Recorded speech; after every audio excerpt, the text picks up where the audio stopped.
નમસ્કાર વિદ્યાર્થીઓ, FYBA semester 1 મુખ્ય વિષય સમાજશાસ્ત્ર, પેપર નંબર 2 એમાં આપણે યુનિટ નંબર 2 ભારતમાં આદિવાસી સમુદાય એનો અભ્યાસ કરતા હતા.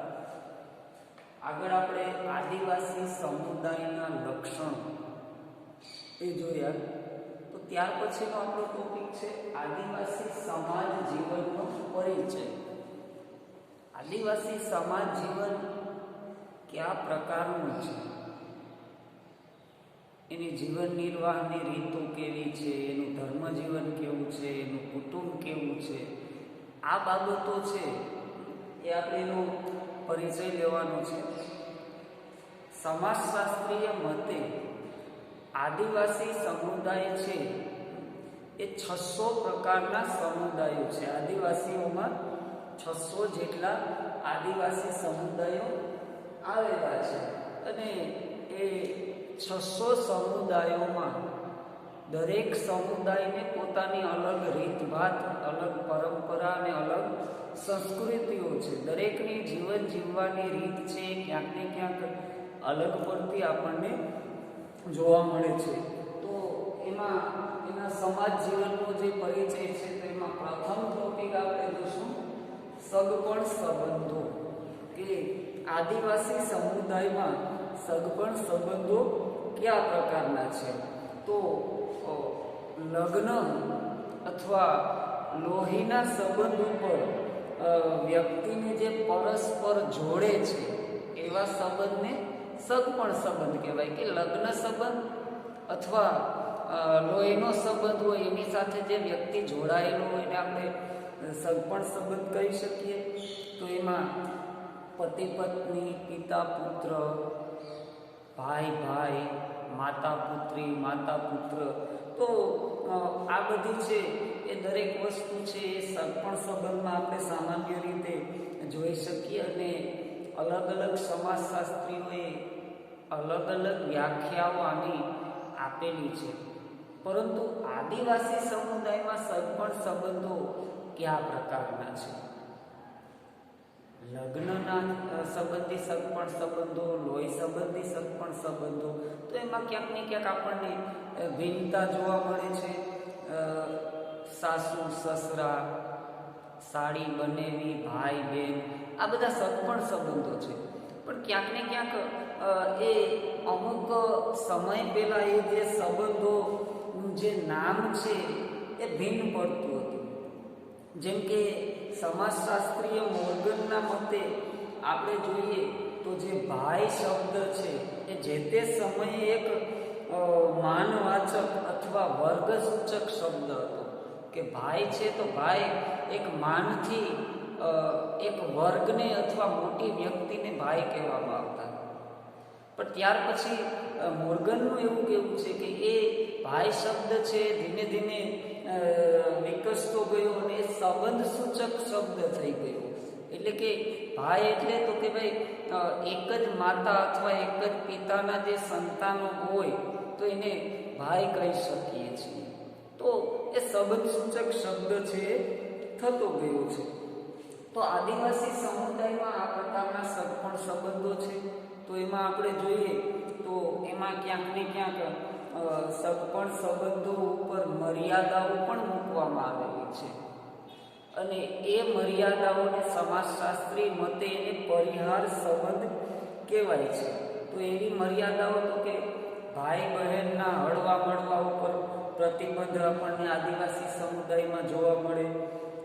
ત્યાર પછી એમાં એક લાજ કાઢવાની જે પ્રથા છે એ પરંપરા પણ આપણને આદિવાસી સમુદાયમાં જોવા મળે. તો એક પરિહાર સંબંધનું એક સ્વરૂપ આપણને જોવા મળે કે જેનાથી કુટુંબમાં એક પ્રકારની શાંતિ જળવાઈ રહે અને એક પ્રકારનું નિયંત્રણ જળવાઈ રહે. એટલા માટે થઈને આદિવાસી સમુદાયમાં જે સગપણ સંબંધો છે એમાં આપણને પરિહાર સંબંધ છે એ જોવા મળે છે. કેટલાક આદિવાસી સમુદાયોમાં સાસુ સસરા છે એની સામે જમાઈનો જે સંબંધ છે એ પરિહાર સ્વરૂપે, એટલે કે મર્યાદા સ્વરૂપે આપણને જોવા મળે છે. અમુક સમુદાયોમાં બનેલી અને મોટી સાડી જે છે એના વચ્ચે પરિહાર સંબંધ એટલે કે મર્યાદાનો સંબંધ છે એ જોવા મળે છે. તો એ આદિવાસી સમુદાયમાં આપણને આવી રીતના પરિહાર સંબંધનું સ્વરૂપે જોવા મળે છે. ત્યાર પછી આપણે એમાં આગળ વધીએ તો પરિહાસ સંબંધ પણ આપણને જોવા મળે છે. પરિહાસ એટલે કે મજાક મશ્કરીનો સંબંધ. તો એ સગપણ સંબંધમાં જે મજાક મશ્કરીનો સંબંધ છે એ સમાજશાસ્ત્રીય મતે પરિહાસ સંબંધ તરીકે આપણે જોઈ શકીએ છીએ કે જેમાં એકબીજાની લાગણીઓ છે એનું મજાક સ્વરૂપે આદાન પ્રદાન થતું હોય છે.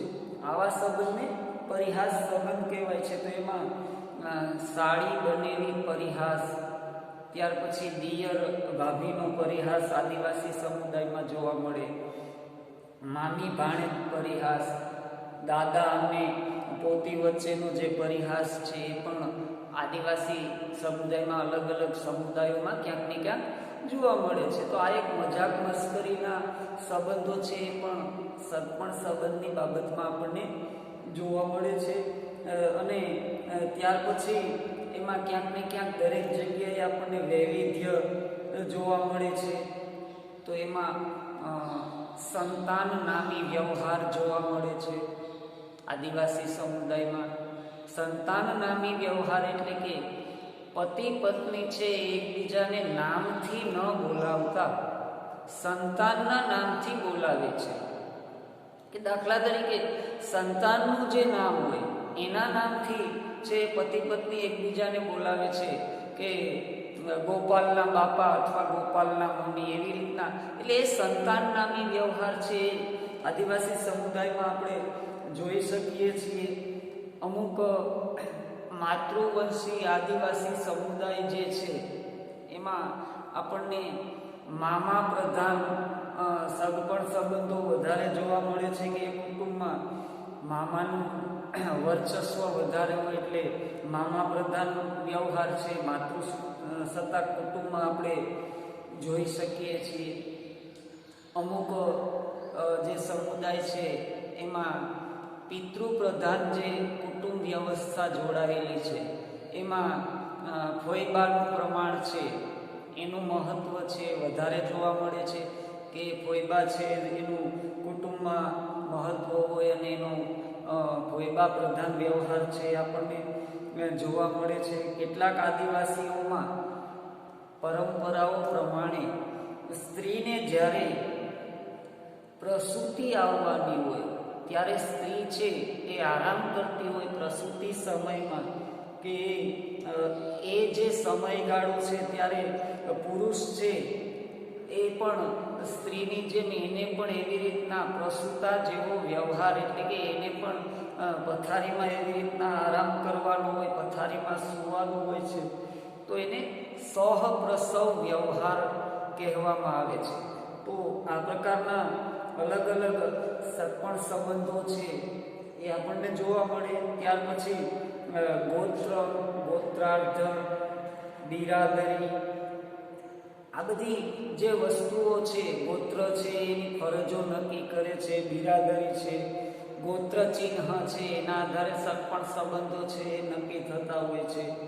અને જે સમાન ગોત્રના જે સભ્યો હોય એની વચ્ચે લગ્ન નિષેધ હોય છે. એટલે કે સમાન ગોત્રના વ્યક્તિ છે એની વચ્ચે લગ્ન છે નથી થતા અને ગોત્રના આધારે આદિવાસી સમુદાયમાં ઉચ્ચ નીચના ભેદભાવ છે એ નક્કી થતા હોય છે. તો આવી રીતના એ જે ફેરફારો દરજ્જો છે એના લીધે પ્રતિષ્ઠામાં અને માનમાં પણ ફેરફાર થતો હોય છે. એટલે ગોત્ર છે એક સ્તરીકરણનો એક મહત્વનો પાયો છે આપણને જોવા મળે છે.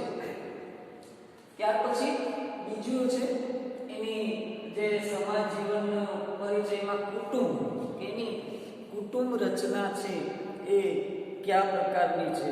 તો ભારતના આદિવાસી સમુદાયમાં જે કુટુંબ રચના છે એમાં પણ વૈવિધ્ય આપણને જોવા મળે છે.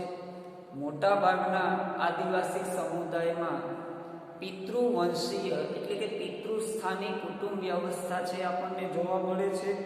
પણ થોડા અમુક ટકા આદિવાસી સમુદાય છે એમાં માતૃસ્થાની એટલે કે માતૃવંશીય જે કુટુંબ વ્યવસ્થા છે આપણે જોઈ શકીએ છીએ.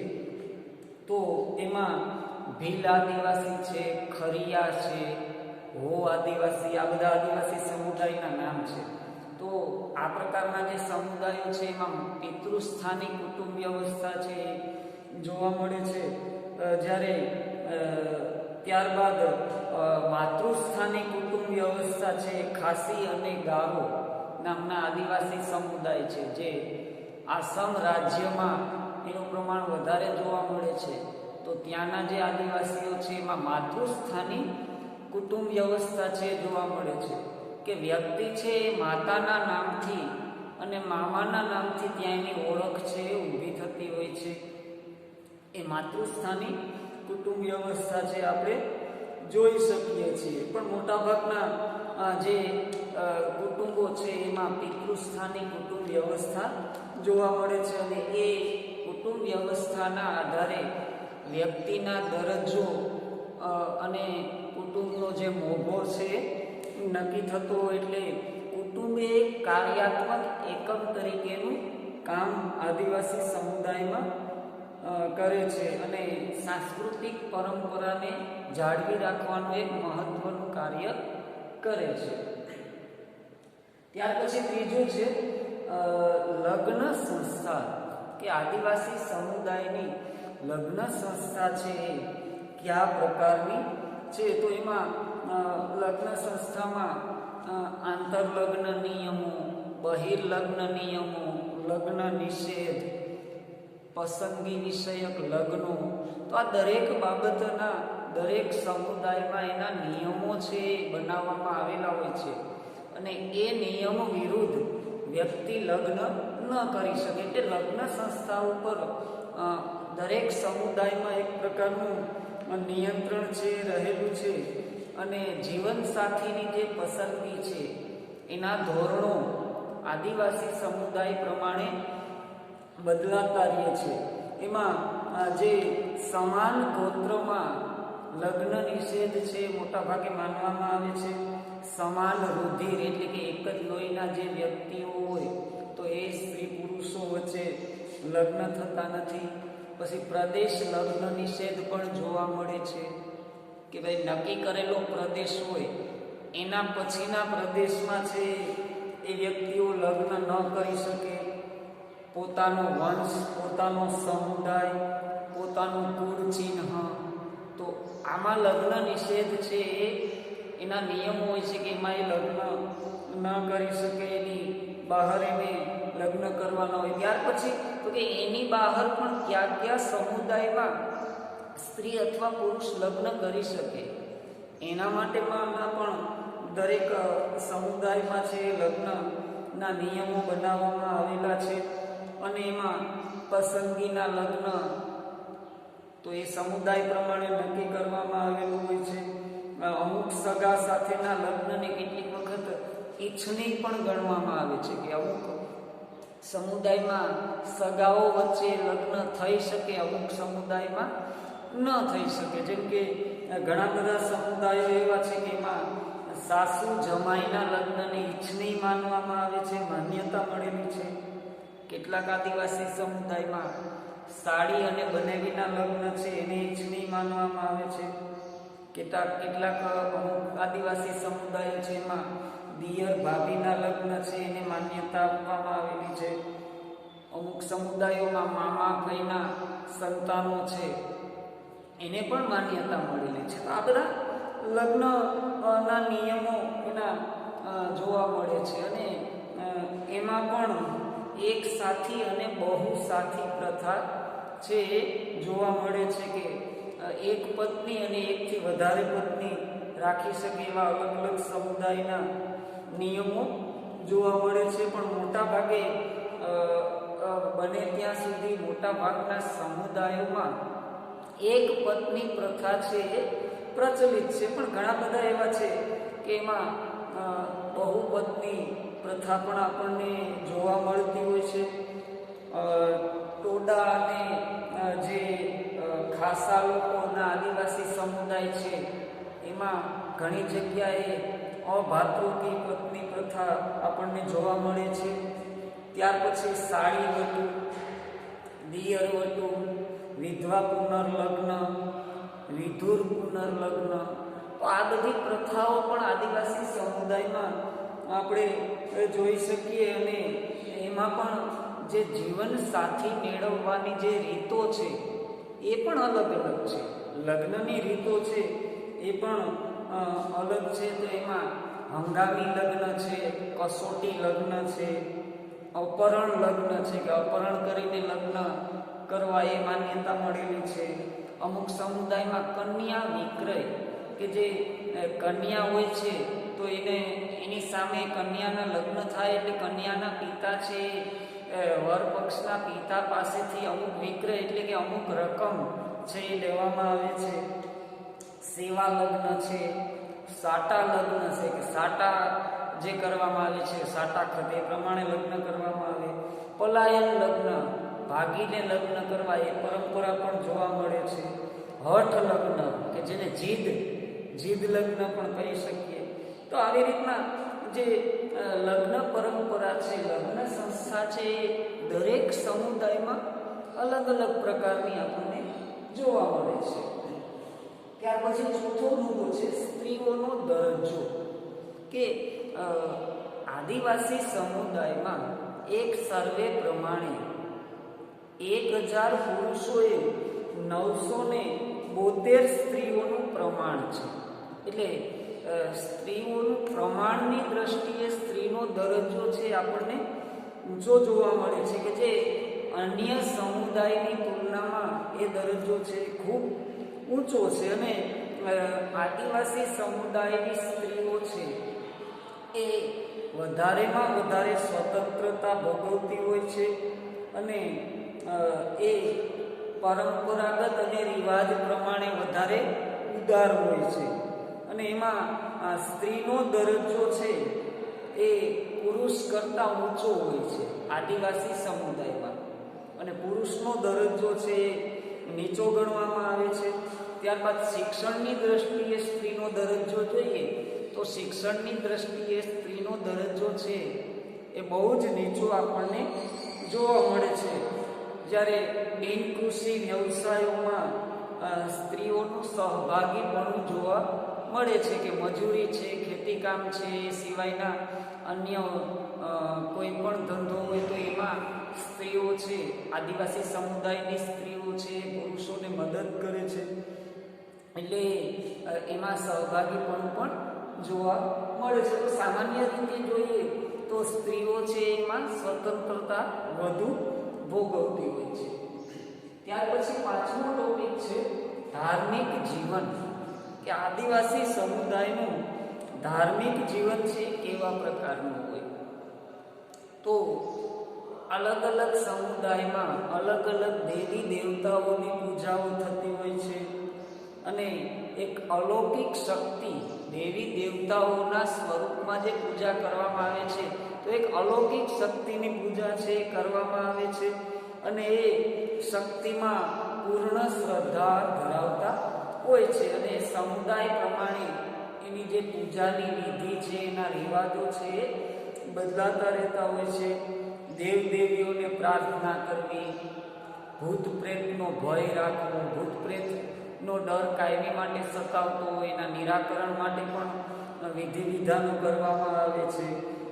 અને આત્માની અલૌકિક શક્તિમાં આદિવાસી સમુદાય છે શ્રદ્ધા ધરાવે છે, કે આત્માની એક અલૌકિક શક્તિ છે એવું એ લોકોમાં માન્યતા હોય છે. ત્યાર પછી પ્રકૃતિની પૂજા કરતા હોય અલગ અલગ સમુદાયોમાં, ગોત્ર ચિહ્નની પૂજા થતી હોય, પિતૃ પૂજા થતી હોય છે, પિતૃઓના શ્રાદ્ધ કાર્યો દ્વારા એની પૂજા કરવામાં આવે.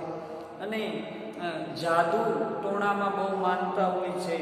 તો આવી રીતના અનેકેશ્વરવાદી સમુદાય છે, કે આદિવાસી સમુદાયમાં અનેકેશ્વરવાદી એટલે કે એકથી વધારે ઈશ્વરની પૂજા છે એ કરવામાં આવે છે, પણ સમુદાય પ્રમાણે રિવાજો છે એ બદલાતા રહેતા હોય. ત્યાર પછી છઠ્ઠું છે સાંસ્કૃતિક પરંપરાઓ, કે એમાં પણ સમુદાય પ્રમાણે પરંપરાઓ છે બદલાતી રહેતી હોય, પણ આદિવાસી સમુદાયની જે સાંસ્કૃતિક પરંપરાઓ છે એનો વારસો છે આપણને સમૃદ્ધ જોવા મળે છે. કે દરેક સમુદાય છે એની પરંપરા છે, એમાં એની સંસ્કૃતિ છે એમાં ક્યારેય બાંધછોડ નથી કરતો, અને એમાં એની નૃત્ય કલા, સંગીત કલા, શિલ્પકલા, ચિત્રકળા, લોકવાર્તા, તો આ જે એની સમુદાયની આ બધી સંસ્કૃતિ છે એને જાળવી રાખે છે.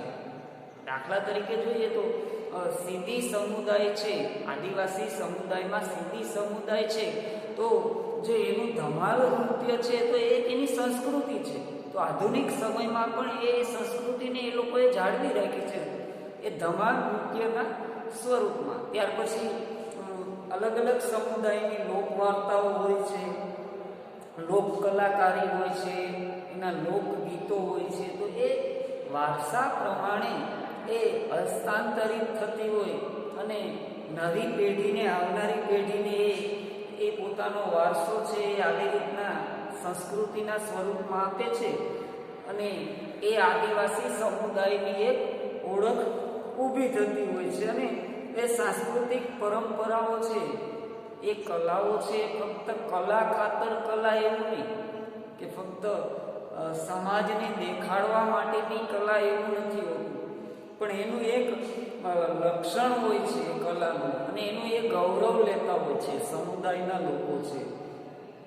એના લોકનૃત્યો, સંગીત, મૂર્તિકળા, ચિત્રકળા, તો આ બધી વસ્તુઓ છે, નટ, સપેરા, તો આ એના એક કલા છે, કૌશલ્ય સ્વરૂપે કે વારસામાં આવનારી પેઢીને આપતા હોય છે, અને સમાજને મનોરંજન પણ પૂરું પાડે છે, અને પોતાની આજીવિકા પણ એમાંથી મેળવતા હોય છે. તો આ એની કલાઓ છે, આ એની સંસ્કૃતિઓ આપણને જોવા મળે છે.